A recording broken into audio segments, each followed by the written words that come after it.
À partir des années 1950, le système alimentaire s'est mondialisé. Les tourteaux de soja, par exemple, sont produits majoritairement par le Brésil, l'Argentine et les États-Unis et importés en Europe et vers la Chine afin de nourrir les animaux d'élevage. Ces transports massifs d'un continent à l'autre ont de nombreuses conséquences néfastes pour la planète. Dans les régions où l'élevage est concentré, il génère un apport massif de minéraux, azote et phosphore, sources d'algues vertes.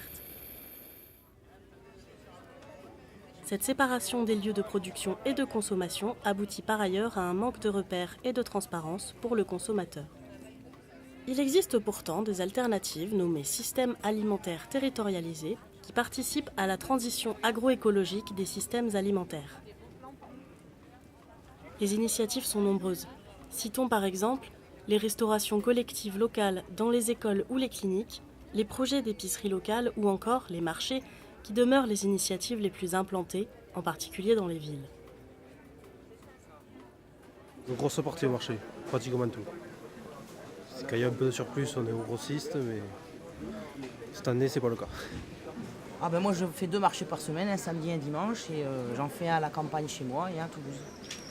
On fait Cugnot et ici et Saint-Aubin le dimanche matin. Et après on a un petit magasin sur la ferme le vendredi toute la journée, le samedi après-midi. Et toute notre production est vendue qu'en vente directe. Vous, ça vous parle, le système alimentaire territorialisé ou pas du tout? Alors les mots, je sais ce que ça veut dire. Ça veut dire alimentation locale. Donc, moi c'est plus que local, c'est ce qui est fait à la ferme. Donc tout est produit sur l'exploitation. Si on a une saison normale, on n'achète strictement rien. On valorise mieux la production, et c'est du plus.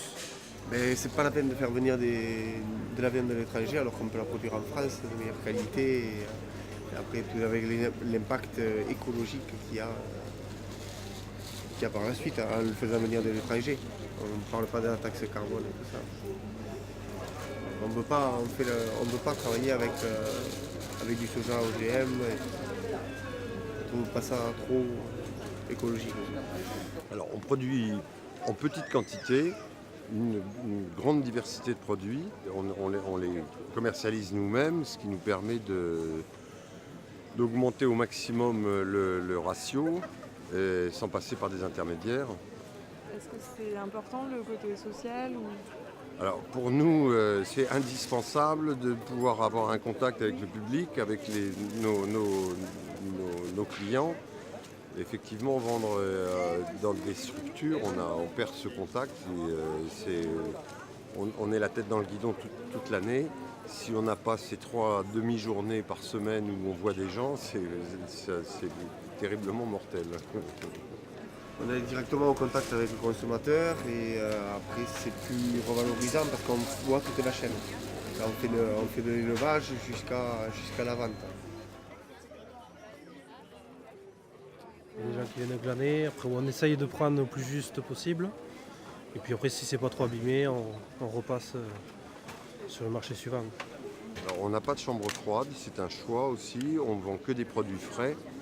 Et effectivement, les invendus, on va les donner à des amis ou les détruire. On adapte sans arrêt notre production à la clientèle et à la demande. On laisse toujours à la fin de marché, on laisse ce qui est perdu, on le laisse ici et il y a des gens qui le ramassent. S'il y a des excès de production, l'année d'après, on le réduit. On adapte sans arrêt en fonction de la clientèle.